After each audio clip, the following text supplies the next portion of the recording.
Hello everybody, and welcome to this, my second of two videos on the Canon TX.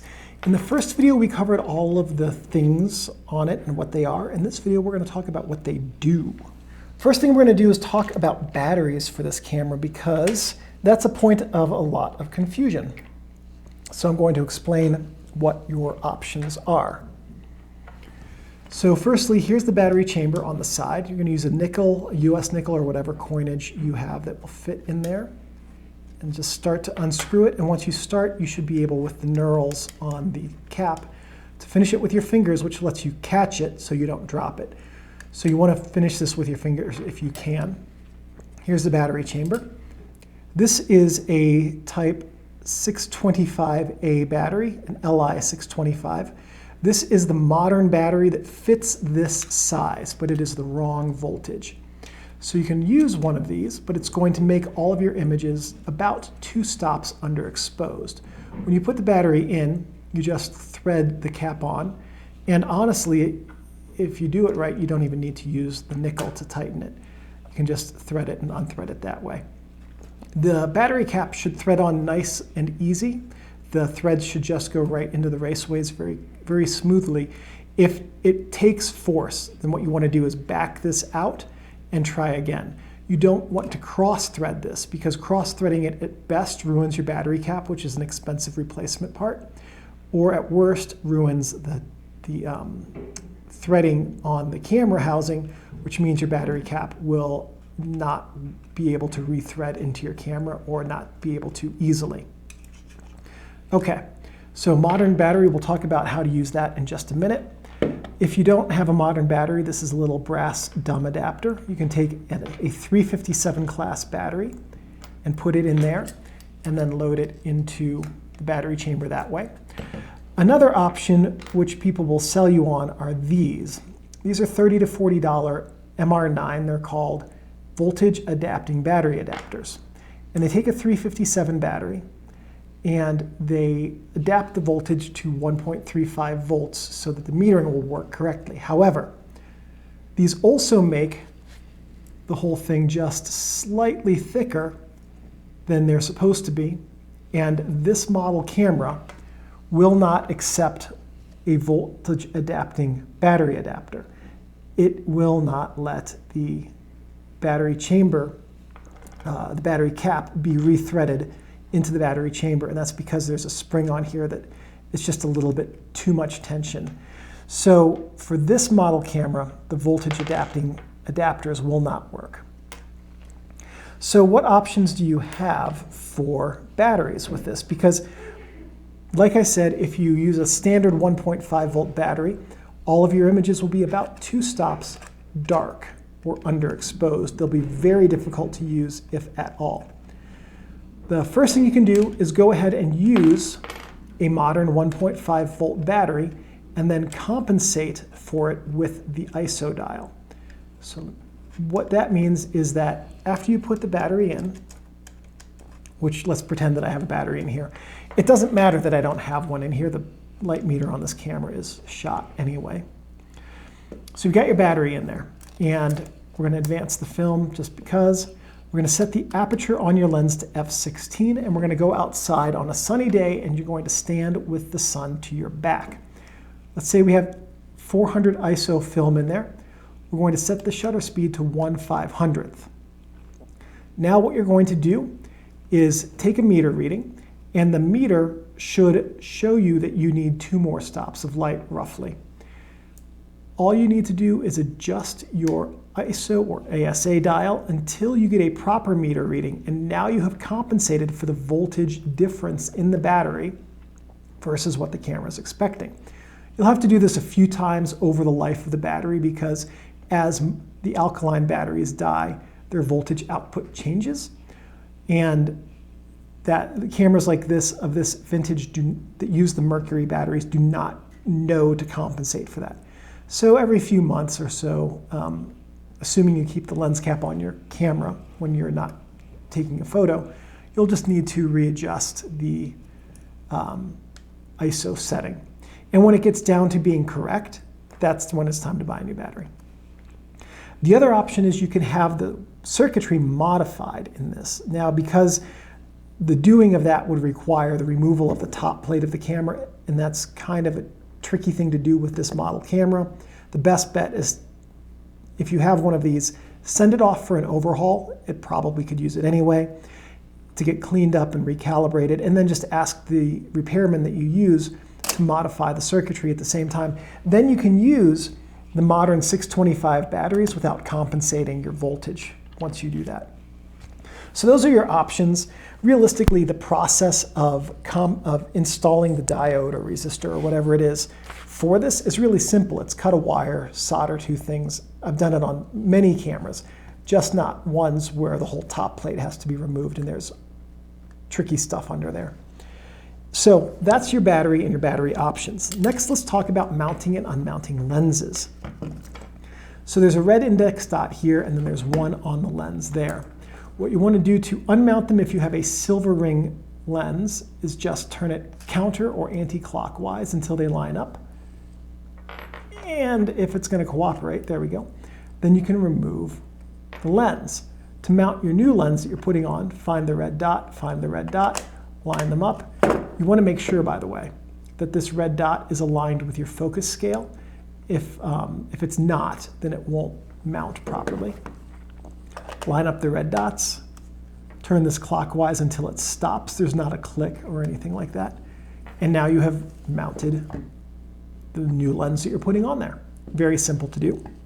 Next thing let's talk about is how to load and unload film. To load film, you just lift up on the film rewind knob and open the film back. We're going to grab our roll of film and drop it in, pull out a leader and stick the leader into the film take-up spool. There we go. Drop the film rewind knob in place, take out any slack. Oh, took out too much slack. Pull the leader out, put it back into the film rewind spool. Next, we're going to advance the film. There we go. Do one more just to be on the safe side. Now we're going to close the film back. We want to take tension out of the film, so just rewind that until you get resistance. Don't go any further. Now we're going to advance until this reads 1. It's generally 3 frames. Watch the film knob here. I'll flip that out to make it easy to see. As we advance, you can see that the film rewind knob is rotating. If this is not rotating, your film is not being taken up. There's a mechanical connection between the film take-up spool, which rotates, pulls the film, and this has forks in it that connect to the film spool inside the cassette. So this will turn with your film being taken up when your film is taken up in the camera if you have taken the tension out of it. We're at frame 1. Next, just make sure that your ASA matches the film's ISO. So if you're using 400 ISO film, just make sure the ASA is 400. If it's 100 ISO film, make sure that says 100. And you're ready to go and start taking pictures. Okay. So you're going through your whole day, you're taking pictures, you're going through your roll of film. When you reach the end of your roll of film, to rewind it, what you do is you hold the film rewind button over here, down, and then you rewind the film with the film rewind lever. Don't open your film back until you've completely rewound the film. Film is one and done. It can record light in a controlled manner with a correct shutter speed and aperture that results in an image, or in an uncontrolled manner that erases everything on the film if you do something like this. I'm opening up the camera with the film in it so you can see what happens as the film is moving through your camera. So you take your picture, the film moves over the guide rails, the internal guide rails, while the outer guide rails keep it from moving up and down. It gets taken up by the film tension sprocket right here. You can see the sprocket is engaged with the holes and taken up onto the film take-up spool there. When you rewind the film, you hold down the film rewind button, and now this sprocket here can spin freely, whereas before it would only spin in the direction of the film's travel as it's used. Then you just start rewinding. That sound is audible with the camera back closed. That's how you know you're almost done rewinding. Then in real life, what you want to do is rewind this the whole way until there's no leader. But I need to use this for other videos, so I'm not going to. And there you go. You now grab your next roll of film, and pop it in and continue shooting, or if you are done for the day, trigger your camera shutter, set it off to the side, and pick it back up when you use it next. Let's talk a little bit about how to use the flash on this camera. The first thing is there are two ways to connect the flash. The PC port here, which uses a cable that comes off of some flashes, or the hot shoe. The hot shoe is the most basic kind of hot shoe you can get, so the most basic flash you can get will work. Any advanced features on any flash are not going to work on this camera.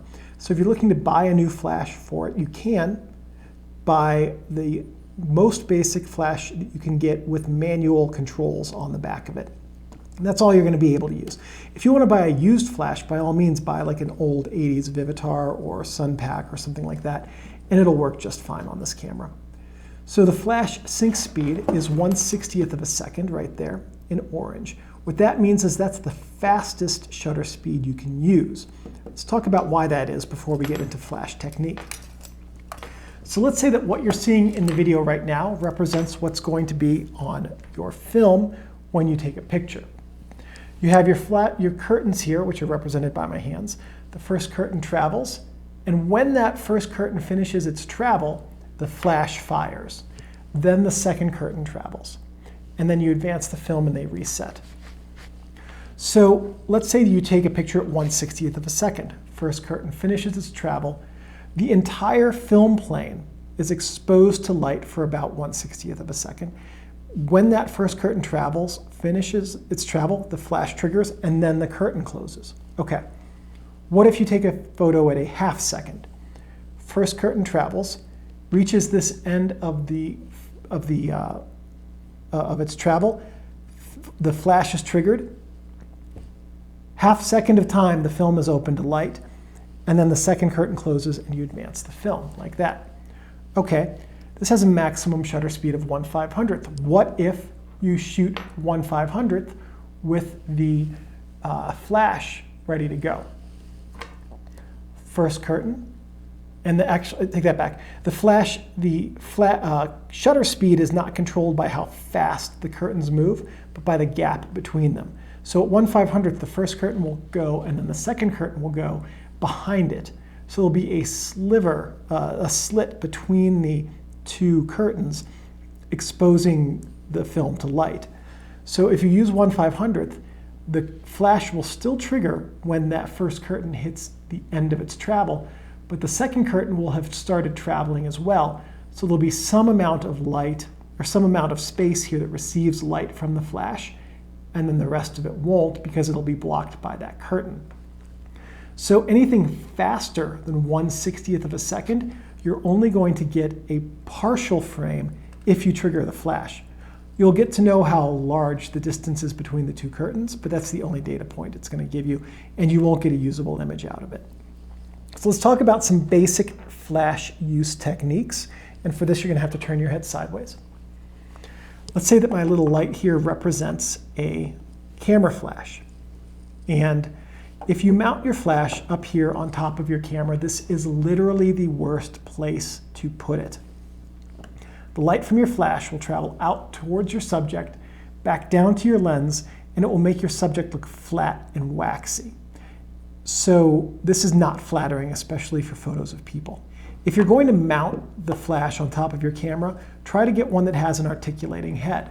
You want to be able to point the light up at the ceiling, because everything we see, whether we're outside under the sun or inside underneath lights, everything is lit from above. It's what we see and perceive as normal.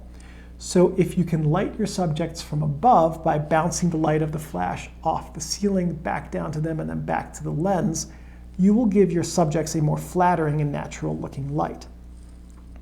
If you only have a flash that points directly forward, then what you want to try to do is get a cable to connect that flash to your camera, and a little flash bar that screws into the bottom of your camera and into your flash so that you can have it off to the side. And that will give you somewhat more natural lighting as well, especially if you angle that light towards, say, a wall, and that will help. So those are some basic techniques for lighting subjects with a flash. Learning to use a flash and flash setups is something you could spend your entire life doing and never learn everything. but there are some basic tips like that that can set you up to be most successful with them. So the next thing is, let's go through this camera and take a picture now that we've seen everything you can do with it. So you've got your camera here and you're looking through your viewfinder. What you're going to do is adjust your shutter speed and aperture until you get a proper meter reading. Okay, so let's say your proper meter reading is 1/125th at f/6. Make sure your film is advanced. It is now. Next, what you want to do is focus on your subject. Okay, there we go. Now our subject's in focus. Take your picture and advance. That is how you take a picture with your camera. Meter reading, settings, shutter, advance. Really, really simple process with this camera. There's only one mode, manual, so that's how you do it. Okay, what about double exposures? All right, let's talk a little bit about the science of the double exposure. Double exposures, if you have your film, right, and a proper exposure is 1/125th at f/6, and you expose the film twice at that, it's going to have received twice as much light as it should have. And that's going to result in a dark, thick, or dense, same thing, different words, negative. The downside to that is that it will increase your darkroom print time and reduce your image contrast from darkroom prints. It will also increase your digital noise if you digitize it or scan it, and decrease contrast in your digital images. So lots of negatives with having too much light on your negative. The same is true if you take a single exposure and way overexpose it, by the way. Okay, so we know that a normal exposure has to be 1/125th at f/6. This is a manual camera, so it's really easy to compensate for that. There are two ways you can do it, either with the shutter or the aperture. These are all fractions, so if you want to use the aperture to cut the amount of light in half, f8. That is one stop of light less than f/6. Okay, but I want to keep the f/6 depth of field. We can compensate with the shutter. Again, fractions. Instead of 1/125th, 1/250th. 1/250th is half as much light because it's twice as fast as 1/125th. Again, fractions. So that's the quick and dirty science behind the double exposure. The process that you need to do now, once you have your settings dialed in, again, focus on your subject, take your first photo, don't advance yet. You want to hold the film rewind button down. You want to hold the film rewind lever in place and then advance. Now, having done that, you have kept the film from moving and rearmed the shutter, and you can now take your second photo. After you take your second photo, what you want to do is advance the film. Now, you can't just go about taking your next shot, because when you do the double exposure process like that, you disengage the gears inside the camera and the film advance, and they don't instantly re-engage. You have to use part of the stroke of the film advance lever to re-engage them. And what that means is that if your frame was right here, getting your double exposure, instead of advancing the whole way, it only advances part way. So if you take another frame right now, that light's going to partially overlap your double exposure and it will ruin both images. So what you need to do is take a dead frame. Set your lens to f16, shutter speed to 1/500th. Put the cap on your lens, or if you don't have it handy, put the lens up to your leg, take a picture and advance. And that dead frame will then guarantee that you do not have your next frame overlapping your double exposure. And that's it. That is what we had to talk about with this model camera. The TX is a very easy to use, entry-level, fully manual camera. It's typical of an early to mid-70s fully manual camera. The only thing it can't do is shutter speeds faster than 1/500th of a second, so it's going to be better to use this with slower films, like 50 to 200. But other than that, it's a fine camera. There is really no reason not to use this and enjoy it.